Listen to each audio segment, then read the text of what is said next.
In 1847, a gristmill in Lancaster County, Pennsylvania, was running grain on a Tuesday morning when the miller heard a sound he'd been dreading his entire career, a low vibration, a wobble in the rhythm. He had maybe 3 seconds to react. He didn't make it to the door.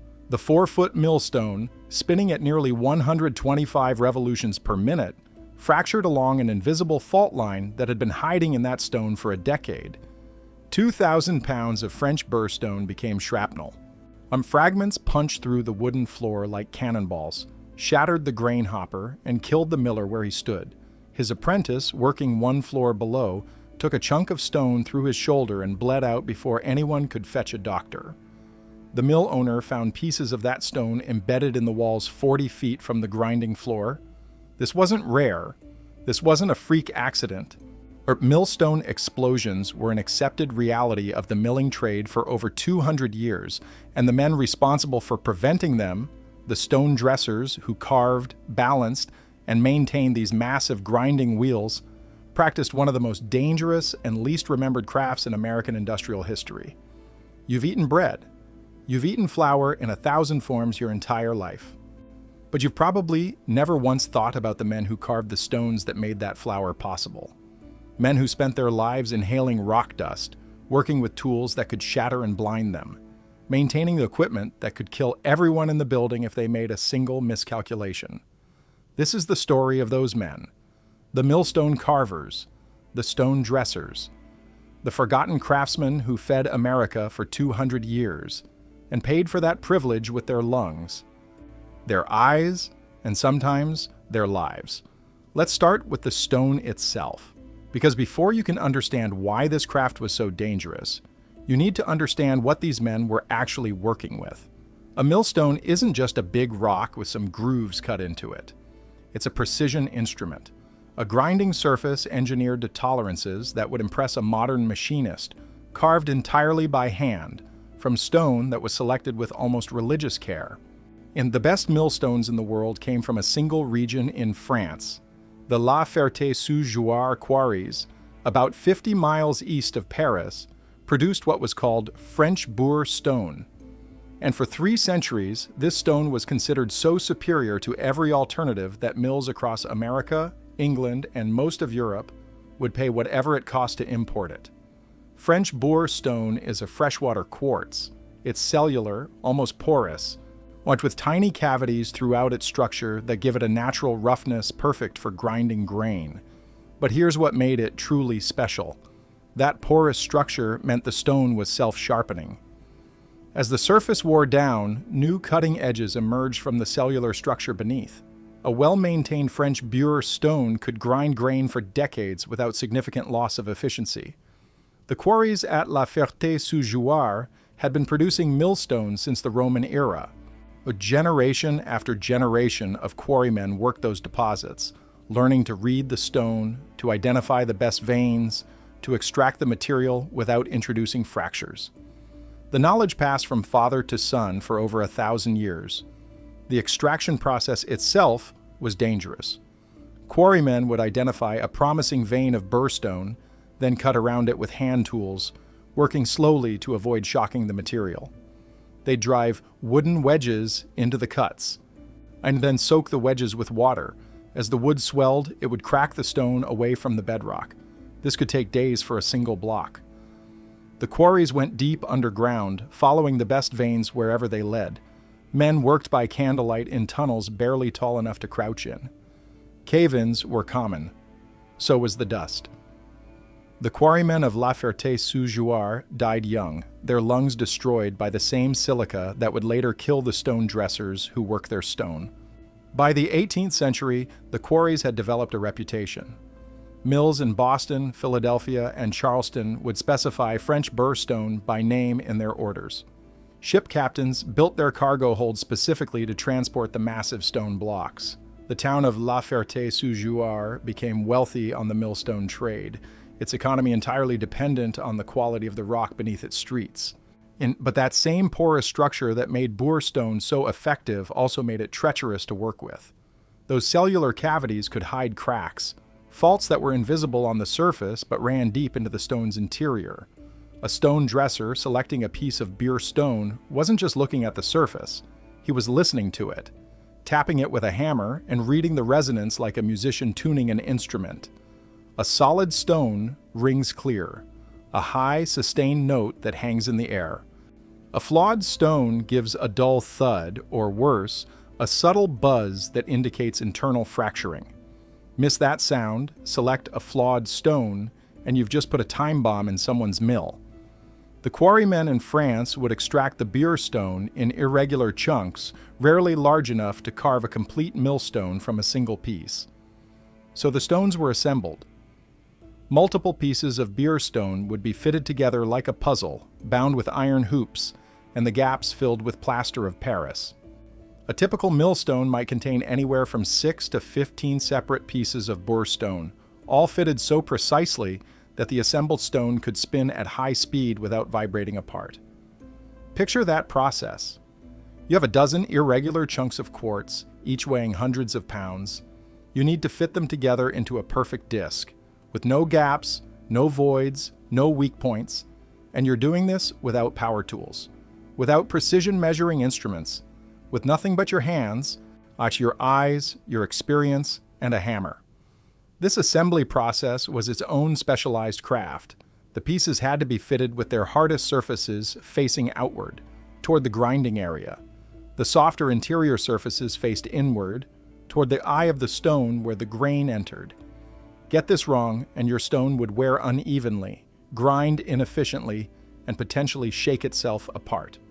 The iron hoops that bound the stones were critical. Too loose, and the stone would separate under centrifugal force. Too tight, and the stress could crack the beer stone itself. The hoops had to be heated, fitted while hot, and allowed to cool and contract into exactly the right tension. This required a blacksmith who understood the forces involved, working in coordination with the stone dresser.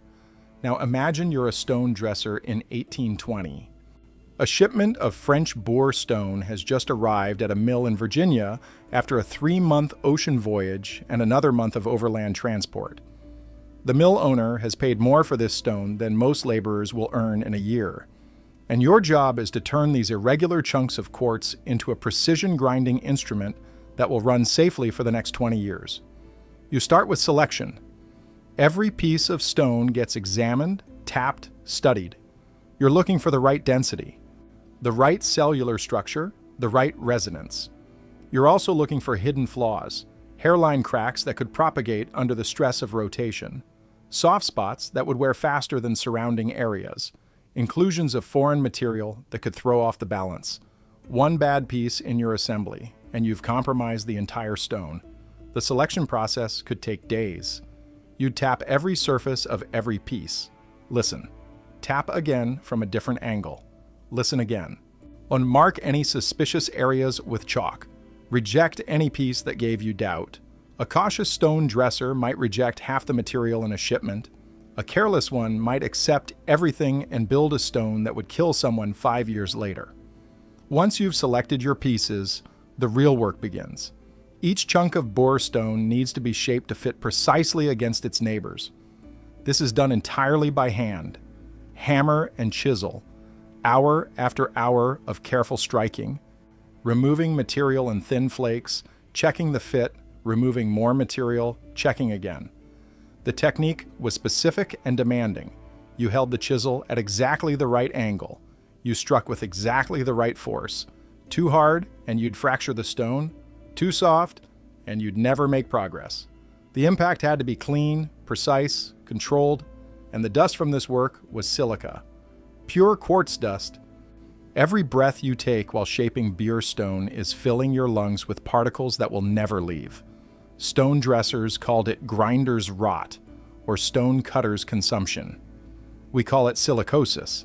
It killed them slowly, over years, destroying their lung tissue until they could barely breathe.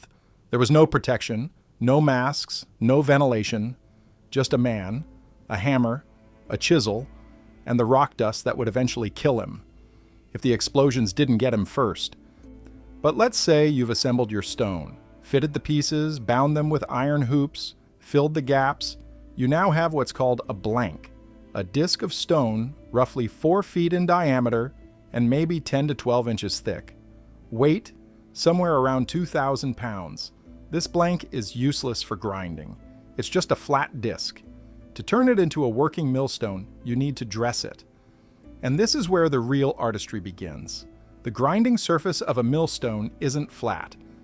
It's a carefully engineered landscape of furrows and lands. The furrows are the grooves cut into the stone, radiating outward from the center eye. The lands are the flat surfaces between the furrows.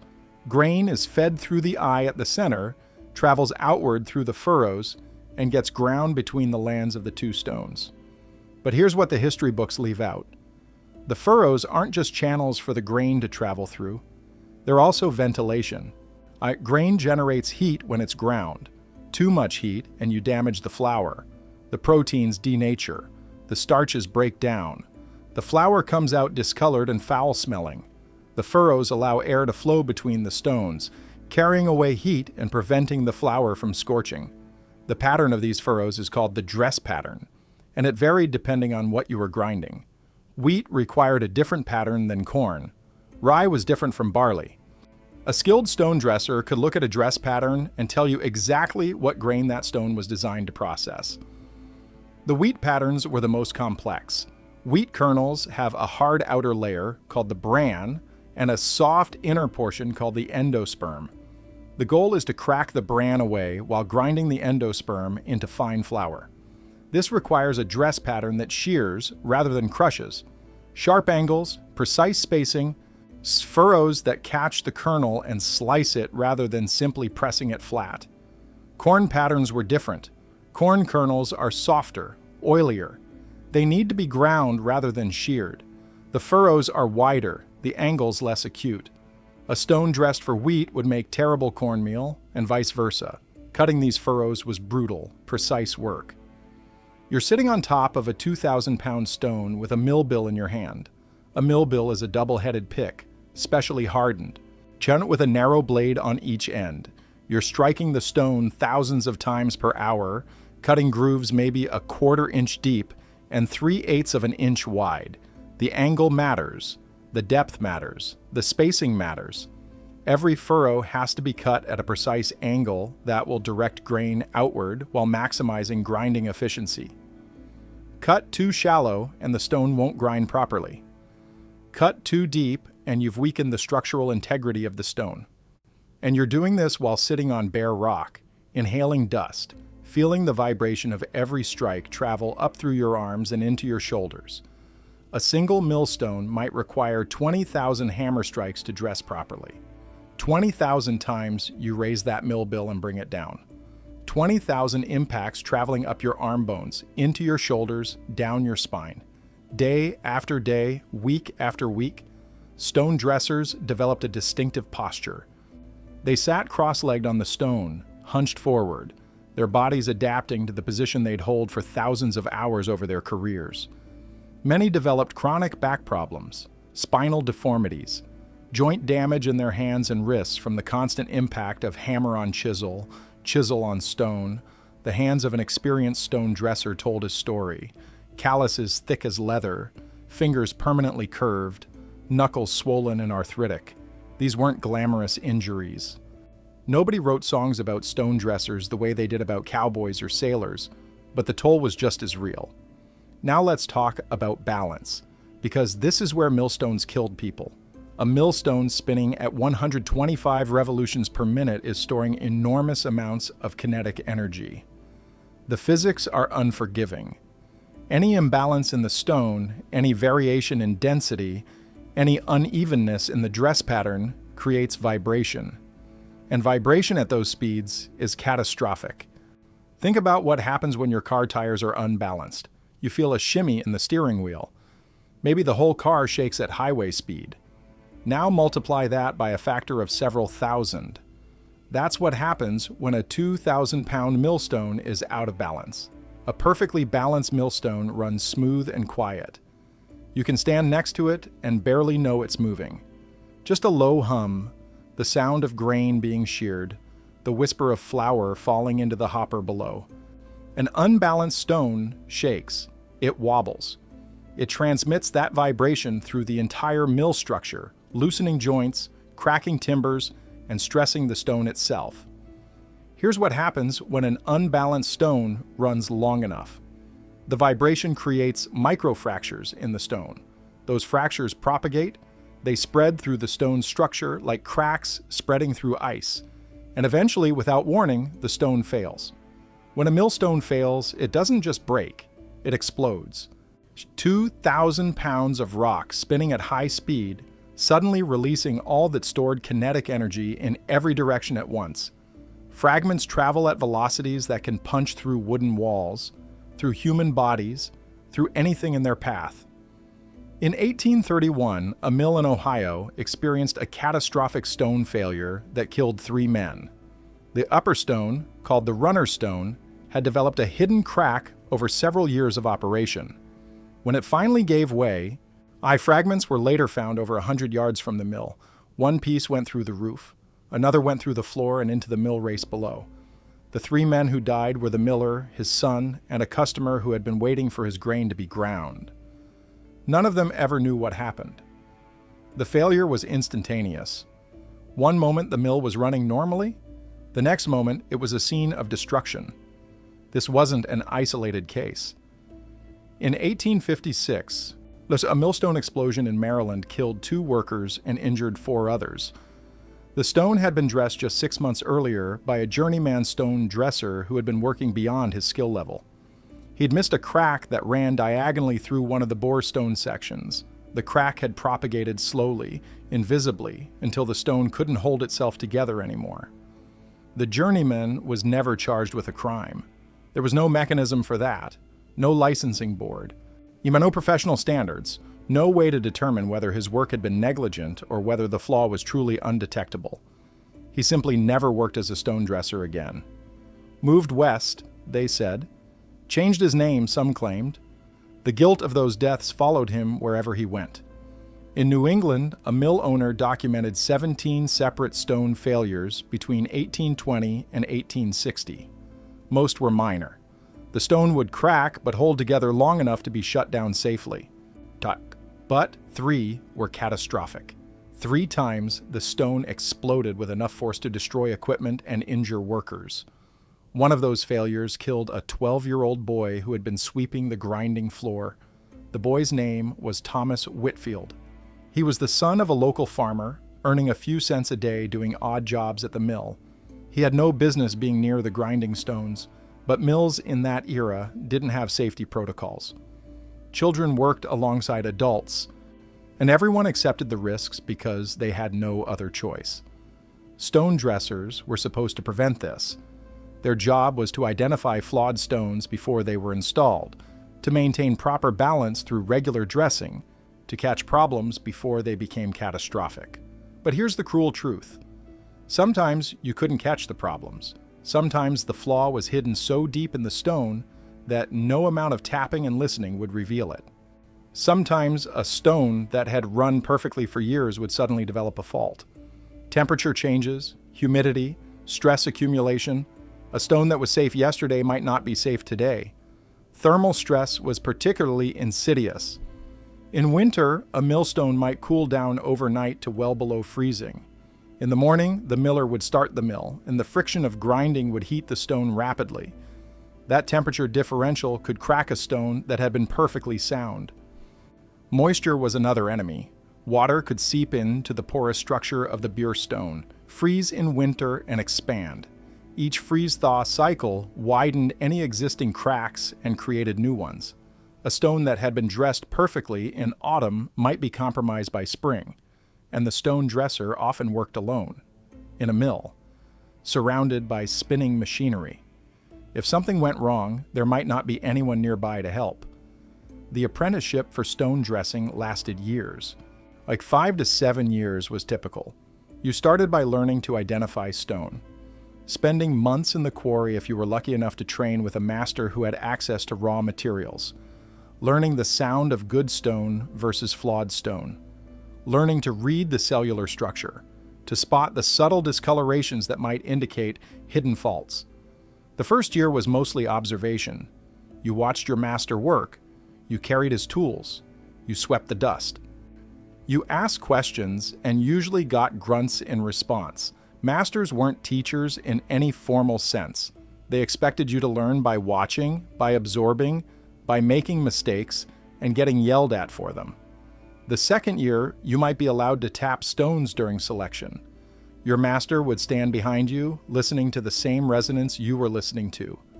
If you missed something, if you approved a stone that should have been rejected, he'd grab the hammer from your hand and show you, again and again, until you could hear what he heard. By the third year, you were working on assembly, learning to fit the pieces, to bind them properly, to fill the gaps without leaving voids that could harbor moisture and cause the stone to crack in winter. Learning how tight to make the iron bands, learning to work with the blacksmith, to communicate what you needed, to check his work. The fourth and fifth years were when you finally touched a mill bill to a grinding surface. Under supervision so close you could feel your master breathing over your shoulder, every furrow he checked, every land he measured, every mistake he noted and made you correct. A master would tap a stone while the apprentice listened. Again and again, different stones, different conditions, solid stone, flawed stone, cracked stone, wet stone, cold stone, until the apprentice could hear the differences as clearly as he could hear the difference between a bell and a drum. By the sixth year, if you had survived and shown aptitude, you might be trusted to dress a stone on your own. Not a critical stone, not the runner stone that bore the most stress, but a bed stone, the stationary lower stone, where mistakes were more forgiving. Only in the seventh year, or beyond, would you be considered a journeyman, capable of working independently but still years away from mastery. Some men spent their entire careers as journeymen, competent but never exceptional. Others pushed through. I developed the instinct, earned the reputation that separated masters from the merely adequate. A master stone dresser was rare. In the mid-1800s, there might be only a few hundred men in all of America who were considered true masters of the craft. These men were sought after. Mills would pay premium wages to secure their services. A stone dressed by a recognized master was worth more than a stone dressed by a journeyman, because everyone knew the master's stone would run true.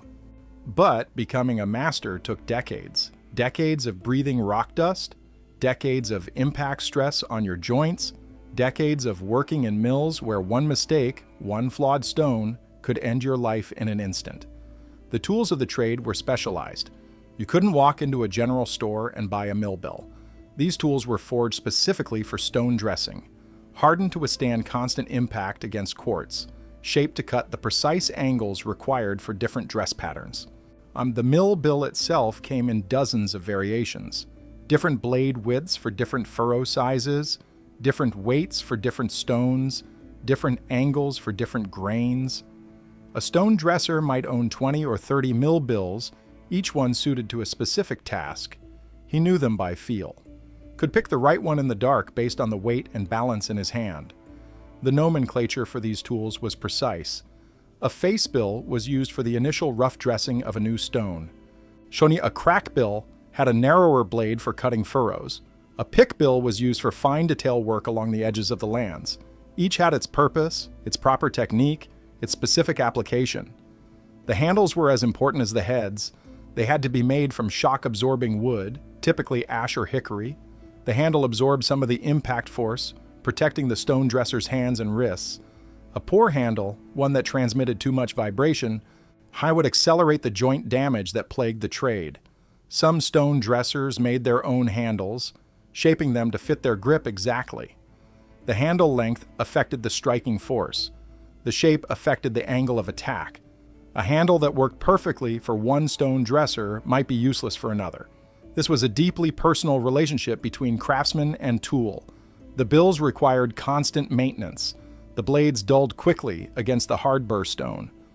A stone dresser might sharpen his bills several times a day using a whetstone and techniques specific to the tool. The angle of the sharpening mattered.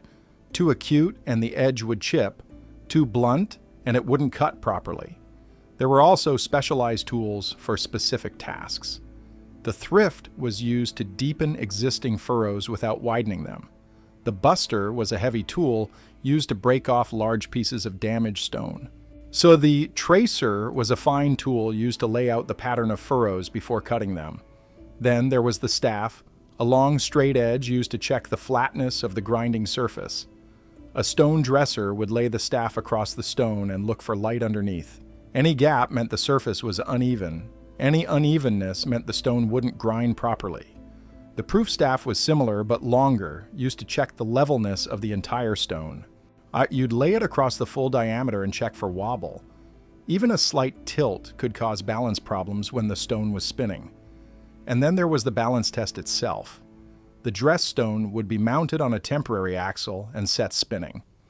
The stone dresser would watch, listen, feel the vibration through the floor, any wobble, any shake, and he'd mark the heavy spot, remove the stone, and carefully chip away material until the balance was perfect. This could take days, sometimes weeks. A stone dresser might balance and rebalance a single stone a dozen times before he was satisfied, because he knew what would happen if he got it wrong.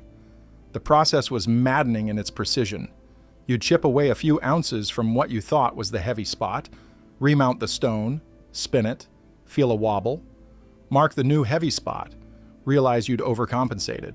The heavy spot was now on the opposite side. Chip a little material from there, remount, spin, still wobbling. Realize the problem was actually somewhere else entirely. A master could read the wobble like a language, could tell from the character of the vibration exactly where the imbalance was and exactly how much material needed to be removed. An apprentice might spend weeks chasing an imbalance around the stone while his master watched, learning patience and precision through failure. The transition from millstones to roller mills began in the 1870s and accelerated through the turn of the century. Roller mills used steel cylinders instead of stone, and they offered several advantages. They were faster, they were more consistent, they produced finer flour, and they were far less likely to explode. The first roller mills came from Hungary, where engineers had developed the technology to address shortcomings in the local stone supply. Hungarian grain was harder than Western European wheat, and the local millstones couldn't handle it efficiently. The roller mills solved this problem and, in doing so, created a technology that would eventually make millstones obsolete everywhere. The economics were brutal for stone dressers. A roller mill could be operated by workers with minimal training. There was no apprenticeship required, no years of learning to read the resonance of stone, no specialized tools that cost a year's wages, just machinery that did the job faster, cheaper, and safer than the traditional methods. And Minneapolis became the center of the roller mill revolution in America. The Washburn-Crosby Company, which would later become General Mills, built massive roller mills along the Mississippi River. These mills could process grain at volumes that traditional stone mills couldn't approach. A single roller mill could do the work of a dozen stone mills, with fewer workers and less risk. The flour they produced was different too. Roller milling separated the components of the wheat kernel more completely than stone grinding. The result was whiter flour, finer flour, flour that could be shipped longer distances without spoiling. Consumers loved it. Bakers loved it. The market had spoken. By 1880, the writing was on the wall. Major commercial mills were converting to roller systems. The economics were compelling. Roller mills required less labor. They produced more flour per hour. The flour was more consistent in quality. And the mills didn't kill their workers when something went wrong. By 1900, the large commercial mills had largely abandoned millstones. By 1920, even most small regional mills had converted, and with them went the stone dressers. The transition wasn't instant. Some small mills, particularly in rural areas, continued using millstones well into the 20th century. These mills served local communities that valued traditional methods or couldn't afford to convert. But the stone dressers who maintained them were aging, and there were no young men lining up to learn a dying trade. A craft that had been practiced for centuries, that had fed nations, that had required years of training and cost countless men their health and their lives, simply ceased to exist as a viable profession. The last generation of stone dressers retired without apprentices. Their knowledge died with them. Their tools were sold for scrap or left to rust in abandoned mills. The quarries at La Ferté-sous-Jouarre, which had supplied the world with boorstone for 300 years, fell silent. Today, the knowledge gap is almost complete. We have descriptions of how stone dressing was done. We have some of the tools in museum collections. We have a few photographs of stone dressers at work. But we don't have the knowledge itself, the feel of the hammer in the hand, the sound of good stone versus bad, the instinct that told a master when a stone was balanced and when it needed another pass.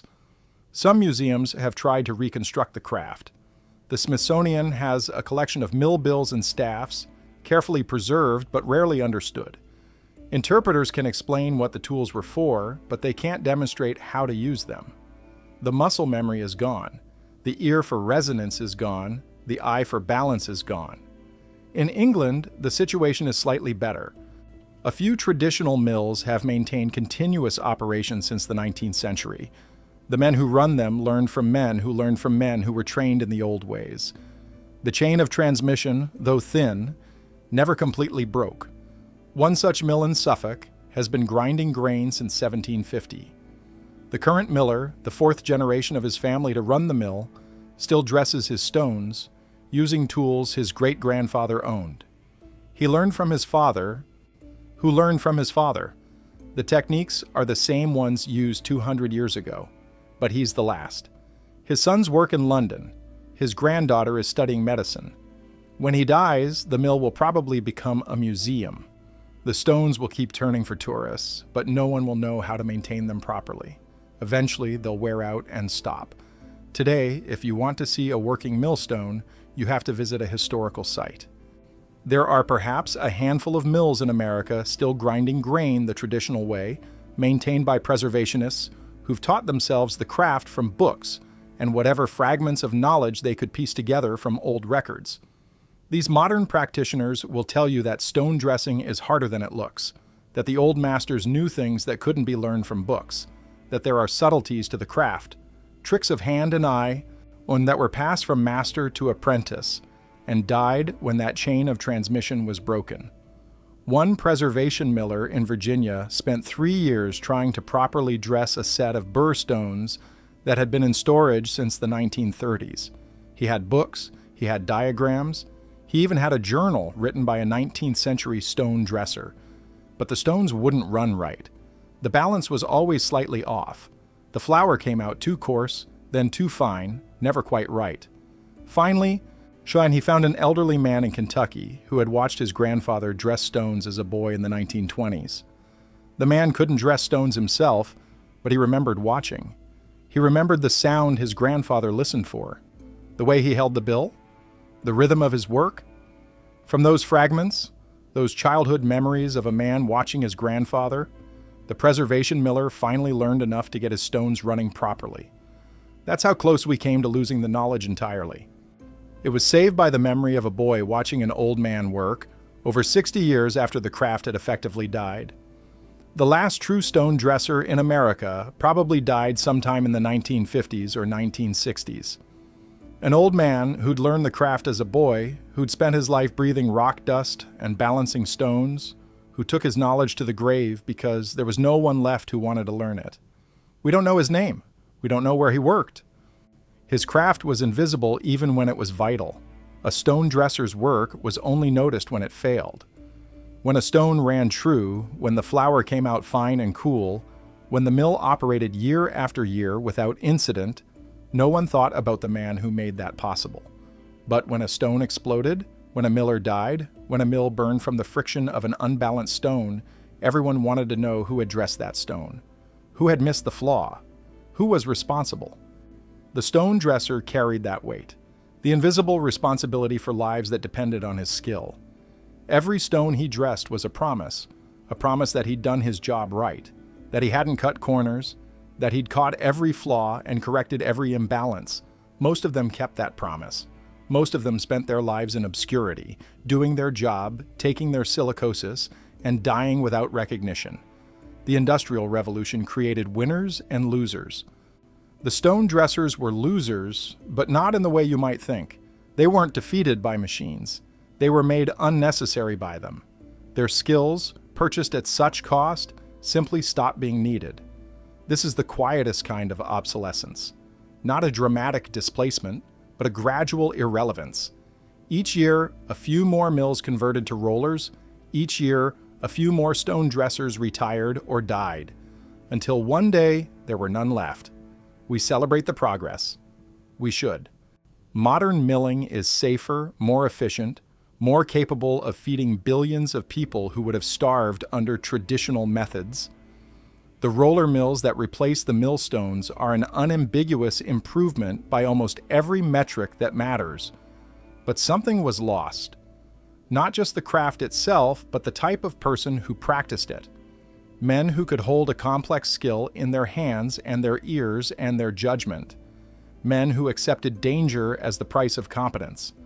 Men who understood that their work kept other people alive and took that responsibility seriously even when no one was watching. We don't make people like that anymore, not in the same way.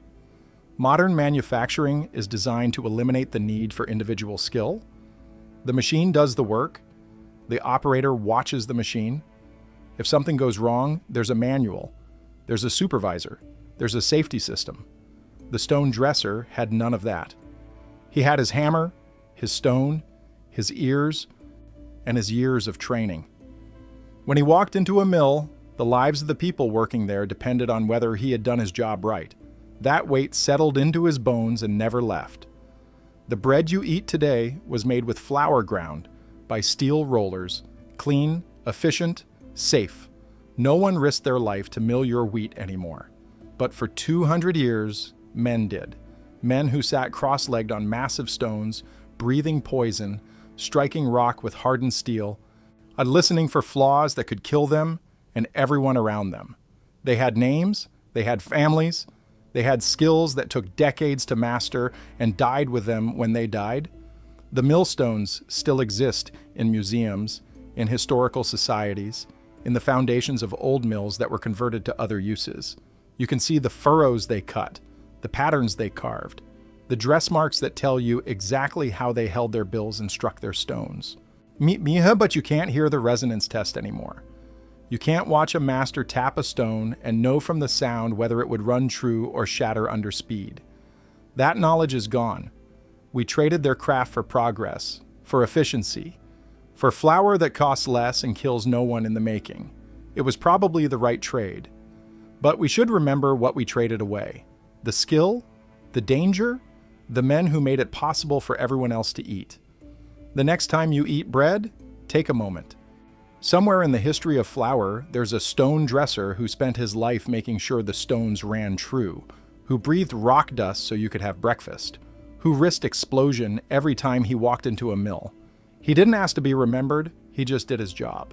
The least we can do is remember that the job existed, that it mattered, that men gave their lives to it. That's the story of the millstone carvers, the forgotten craftsmen who fed America for 200 years. And now you know.